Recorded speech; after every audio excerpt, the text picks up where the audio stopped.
said I owe this hair to Justin McAfee. Thank you, brother. All right, man. But let's move on into something that Justin's not going to be too happy about. House of Nor Dragons. do we care. No, we don't. We don't give a damn.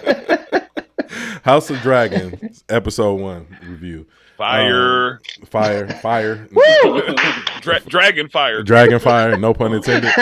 Dracarys. Y'all so damn stupid. Man, Yeah. I'm ready for 9 o'clock. I Yeah. can damn near we Man, can hurry you hear up. me? What was y'all? Absolutely. What was y'all I'm impressions? taking a on, nap for 7 hours. It's not 7 hours, dog. Hey, it didn't Turn up. disappoint, man. It's been much anticipated. We've been waiting a long time, man, and they came through first episode. Yeah. What y'all think about the characters? I think I it's thought it was good characters. yeah, I think they're doing a good job with the character arc. I think they kind of do a lot of blending too. So you got you got Rhaenyra, the daughter, the young one. She kind of like a blend of like Arya and That's what I Daenerys, said too. her Yeah. great grandmother type shit. Mm-hmm. So I think she like a mixture of both because she don't really want to be queen. She ain't really looking for that shit, but Yeah. she rather fight. She'd rather go, And she hop got on a the dragon and rebellious burn some spirit shit like down. Arya. Right, rebellious. Yeah. She ain't trying to sit back lay on her back and have kids like that. Yeah. So I kind of that's kind of what I got from her. So I think that's a great arc. And then you got Daemon, the brother of the current king Viserys. He kind of seemed like a Jamie / Tyrion. Because he really cared about his family, but he not like Hey, I like him. yeah, Yeah, like he really I do cared too. about his I do yeah. too. Like you saw it like at the funeral when the mother, Emma, the mom got killed through the childbirth. And well, basically they gave her a C-section that killed her. But Right. Hold on 1 second. We're gonna speed past that. I know you're giving them a play by Oh, play. okay. Hey, Oh. I wanted to ask y'all about that too. well, go ahead. We can If- start if- off from the top. That's fine. No, No. I just didn't want to speed past the because you kind of giving a good rundown. But man, Yeah. my whole thing with the C-section scene, bro. Nah, like I had to turn away. I got Hey, up and walked away from if the y'all TV, had to fam. make that decision though, what do you do? No, I'm gonna tell you, okay, because me and Trey had a debate about this. Remember, Trey, I called you on the phone and you thought that he was saying he was gonna lose both of them, but he was saying no, we can either lose both of them or we can save one. And I would have just had to let the baby die, and I'm just keeping it in the book. And I'll tell you why. But that was my thoughts on it, and that was absolutely like one of the most grotesque scenes I've ever seen in television history. Like I got up and walked away from the TV, bro. I've seen both my children being born, so like for them to go to that extreme, bro, I got up and was like, hell no. I'm out of here, bro. I walked straight away from the He TV. wanted that son, man. He wanted that son bad. I understood it, Right. but that comes into like okay. So you seen? Go ahead. You know what? Look, we was to take it back to the top. I'll let Kendall get. He just brought up with the C-section. Kendall, you can kind of pick up where you left off because I want to digress into something else later on. Well, no, I was just gonna say, you saw how angry Rhaenyra was. Rhaenyra? No, that's not Rhaenyra. Yeah, Rhaenyra was. No, Rhaenyra. Rhaenyra is the auntie. But anyway, but you saw how angry she was, looking at her dad because she basically was just like, damn, like you really don't give a fuck about her. You just really only care about that kid, coming out and I think she also kind of saw her future, like. I'm just basically going to be a child bearer at this point. You know what I'm saying? Like if I become queen or whatever, there's no value behind me. It's just more so us just having kids. So I just kind of saw that the way she stared at him before, she told the dragon to, burn the pyre, for her brother and her mom. So yeah, that's an interesting little dichotomy to me. I'm just interested to see how like that goes in the future because clearly they bounce back and forth in the episode in the season as the episodes go. They go from the past to the future. Her as a kid to a grown woman. So I'm just trying to see like, how that's going to be like the relationship with her father going forward. So. Yeah. Yeah. I was going to say, I'm not going to say it, but I already had like, just from the beginning of the show, I literally thought I knew who the war was going to be, but I'm pretty sure I know who it's going to be. It's kind of like a little twist. So I'm excited to see that. And I think it has something to do with what Kendall just talked about, her relationship with her father. You know what I mean? So Yeah, because I didn't read the books. I've only read out of all the Game of Thrones book, I only read the very first book, to 2 chapters of the very first book. So I know everybody likes to talk about how the books are better than the show, blah blah blah. But like when I know they making something to a television show or The movie, books follow very close. The show is almost identical. Right? Yeah, it is, yeah. Which is dope. But I always hated that argument because it's like you already when you read the books before you see a TV show or a movie, you already have in your mind what these characters look like, what their voices sound like, all this. So the movies and the television shows never gonna meet your expectations.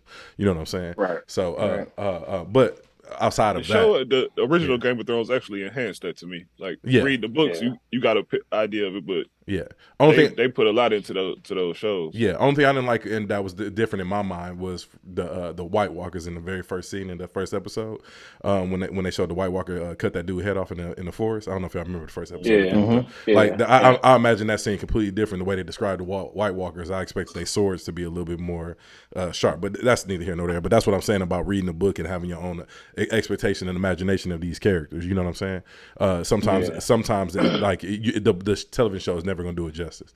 That's all I was saying. But y'all brought up the relationship with what's her name, Rhaenyra? Mm-hmm. And her father, right?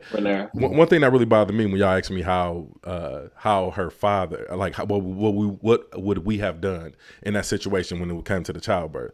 Like later on in the episode, we saw the king, you know, admonishing Daemon, his younger brother, who could have been heir to the throne as well. We saw him admonishing him, and then when he came to him, he was saying. Damon was saying, "You didn't even make me your hand. I'm here to protect you." But to me, I thought the king was overreacting because the king was so desperate for an heir that he sacrificed his wife. You know what I mean? It was like he almost just completely forgot that his brother and his daughter even existed. You know what I'm saying? So to me, in that moment, I really felt like the king was like overreacting and could have handled that situation a lot better. You know what I'm saying? Because he was expecting his brother to be there by his side and while he mourned the death of his wife and his child or whatnot. But I think his brother handled it the way he should have. Well, I think he flipped on him because he was in that whorehouse with all the gold cloaks having the orgy. Well, he wasn't, but he got an orgy cracking for his people. And then he basically made a speech about his nephew and called him heir for a day. So I think, and then that's a good rib too. That's a high quality rib right there. Right. But if that's coming from your brother, that's a different type of rib. You know what I'm saying? So he doesn't have any type of. He basically doesn't care about that kid either. You know, he's like shit. And again, Damon's just being a little bit selfish because he's like, shit, I'm next up. I'm trying to be the next one. Right. You know, I know they, they not going to appoint no woman because if they would have, Rhaenyra would have been the queen because she's older than Viserys. You know, right. So that's her because they're the two brothers of King Jaehaerys. They both had kids. Both of them had died. So then Rhaenyra was next in line, or it was going to be Viserys. So I think it was more so like the jealousy behind it because that should have been the real heir, but they're not appointing no women. So I think he kind of got pissed off, like, why the fuck ain't I by your side, you know? And then that's where he was like, I'm gonna send your ass back to your wife, get the hell up out of here. I think Daemon character, bro. He so far he's definitely my favorite character because it starts off and he do give you that Jaime Lannister type of feel, but then the more as that episode went on, he definitely a lot more than, like you said, he got some Tyrion in him. He not an idiot, bro. Like he's very intelligent. You know what I mean? And it seemed like he just like about his family. Yeah, he do. And it seemed like he just like fucking with people. You know what I mean? Messing with people. I'm sorry for cussing, Jerome.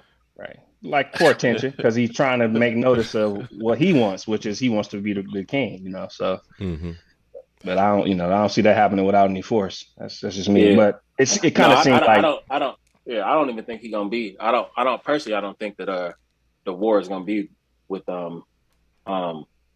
Daemon trying to be king. I don't even think that's gonna be the war though. Yeah. Right. Well, you kind of heard it from like Corlys. You know, Corlys Velaryon, the only black one on the council. Yeah. When he was talking about the triarchy, which is the alliance of the eastern cities. There's like 3 cities around there who attacked the pirates of the Stepstones, and the Stepstones is where all the shipping is, where they make a lot of their money. So basically, that's kind of what the enemies are going to be in the beginning, and I think it's going to blend into like the families and shit like that as it goes. But I think those will be the White Walkers, if you will. Ain't gonna be none, in this series. But that's to me, that's where the war is gonna go. And then and then as it goes through, the battle is going to be within the families trying to take over. Like, no, I'm really should be queen, or my son, like Rhaenyra, she got 2 kids, so she'll be like, my son should be doing this. Then if it ain't going to be me, so I kind of see that's where the family conflicts is going to be. And then they'll spread it into like, okay, now we got to focus on this common enemy first, and then we can get back to shitting on each other. Mm-hmm. Yeah. What y'all think about the foreshadowing that they doing with the was it the cats? What's the dagger called? The cat's what? The cat's claw. The cat's paw. Cat's paw. Yeah, and then they cat's paw. Yeah, the cat's paw dagger, and then they talked about Targaryen have to be on the throne when the White Walkers come attack. I thought that was pretty dope. Foreshadowing for the previous Game of Thrones series, because we know this is a prequel. But and that dagger done killed so many people. Yes, it has. That dagger been floating around killing shit.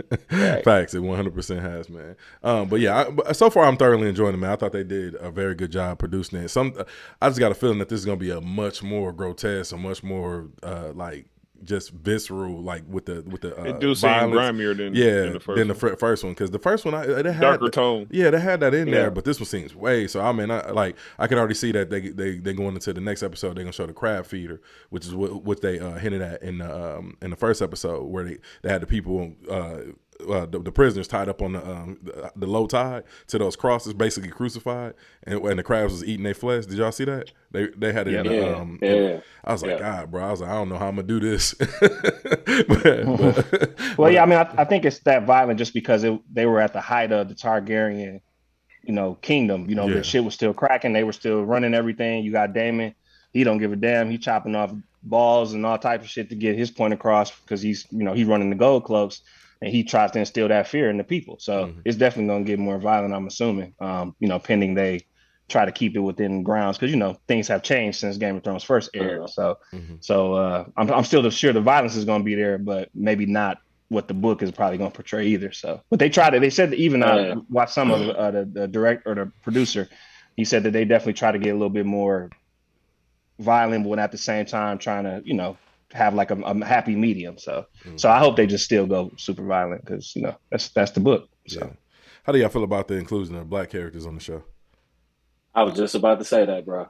Hey, I thought that was so dope, seeing the little mixed kids with the silver hair. Hey, that was cold, bro. They just sitting up there. I'm like, oh, that's cold. Yeah, I love it. And they don't even acknowledge them as Black. They just like part of the. They Valyrian. They Valyrian, yeah. And they dad, not Valyrian, Targaryens.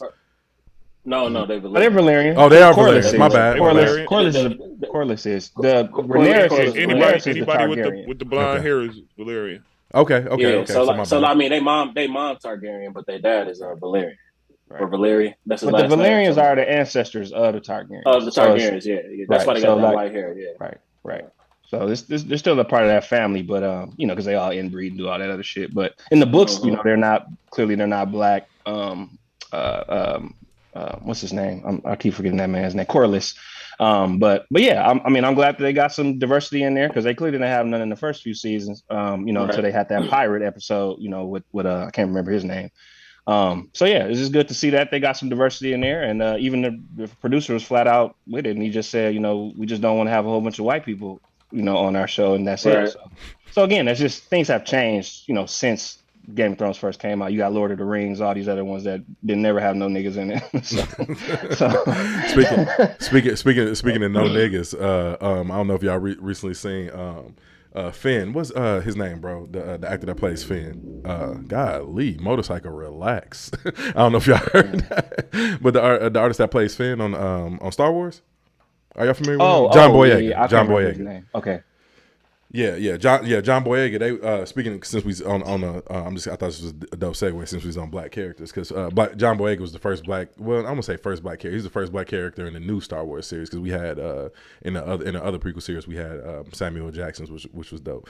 But John Boyega was a little upset, and because everybody was thinking that he was gonna come back for like some Disney Plus shows for his character, his Star Wars character, and he said he was done officially, because he said it that he was done in the past, and then he said he would reconsider. And just a couple of days ago, he announced that he was officially done with Disney period, because just the interactions he had with fans, like he received a lot of death threats, a lot of harassments, and some of the same stuff happened with what's the young lady named Trey that played on the new Star Wars. She played on Obi-Wan Kenobi. I can't remember her name, bro. Yeah, look at that. I don't know her name. Yeah, but she received a lot of harassments as well. And but Star Wars fans different, man. Yeah, they different, but they definitely Moses Ingram. Yeah, beautiful sister too, by the way. But and she killed that. And she killed that role. Yeah, she killed that role. Definitely, she was one of the better. She was one of the better actors on the show. Her and Ewan McGregor, but Ewan McGregor just got chops like that. That's a bad boy. But yeah, Moses Ingram, she killed her character, but she received some of the same things. But in this event, I guess they kind of learned from John Boyega. Disney came to her defense. And said they wouldn't, and kind of like admonished racism, and said that they denounced it and all that type of stuff. So I thought that Steve Toussaint, who is the guy that plays Corlys in House of the Dragon, he talked about it too, and he said they're happy with white hair and violet colored eyes, but a rich black guy, that's beyond the pale.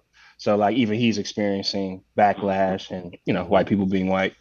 So hopefully they can get past that, and it's not that serious. It's just a book. It's not reality. Right. It's fantasy at the end of the day. You got to calm down. I just want to talk about that. And since we still on reviews, what y'all think about the second episode of She-Hulk? For those who watched it, Blaze, you caught up yet? Saw the first one. You just watched the first one? Dog, you still ain't caught up yet. No, I just watched the second one last night. It's good. It's this one is a little light. You know what I mean? Because they going into the story a little more. So, but it still was good though. I don't want to. People ain't watched it. I don't want to go into detail about it. But okay, yeah, I thought it was decent. Definitely, it was shorter than the first one. Definitely didn't push the narrative too far forward. But yeah, I mean, I'm still enjoying it. The woke content could be much, but besides that, besides that, it's a very enjoyable series. Gotta have that. Okay, and we talked about this briefly last week. The Black Therapist. This was like one of our biggest episodes, so I thought I might.